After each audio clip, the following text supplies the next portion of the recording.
He openly talks about his admiration for dictators, and he has vowed that he will be a dictator on day one. The first thing they do, dictators do, is they disregard whatever the rule of the law is. They just disregard it. Here's the guy who says he thinks he can change the Constitution and ignore it. Just ignore portions of the Constitution. Here's the guy who talks about retribution. Here's the guy, look, you have the guys, the thousands of people who stormed the Capitol. They're insurrectionists. 2 cops died. Other people were badly hurt. And what did he say? They got convicted and or they pled guilty. And he said they were patriots? God, patriots?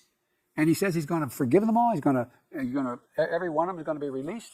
What is? I mean, that's what happens in Eastern European countries. That's not what happens in America. And the idea that he thinks he can do that, the idea he talks about things like, for example, the idea that he said the Congress wants to pass an overwhelmingly a border provision that would allow us to control the border. First bill ever introduced called for that. And here he's saying, no, don't do that because that'll help Biden. Help Biden. It's not about Biden. It's about the United States of America. And look, I don't want to get started.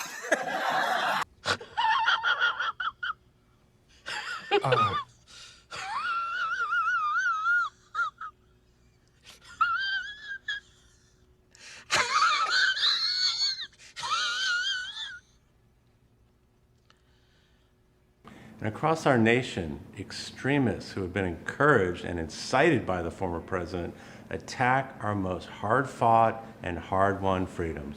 The freedom to vote, the freedom to be safe from the horror of gun violence, the freedom to be who you are and love who you love openly and with pride, and the freedom of a woman to make decisions about her own body, not the government telling her what to do.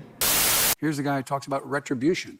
I tell you this, we're going to have a success that's so great that hopefully, I won't have time for retribution. There won't be retribution, there'll be success.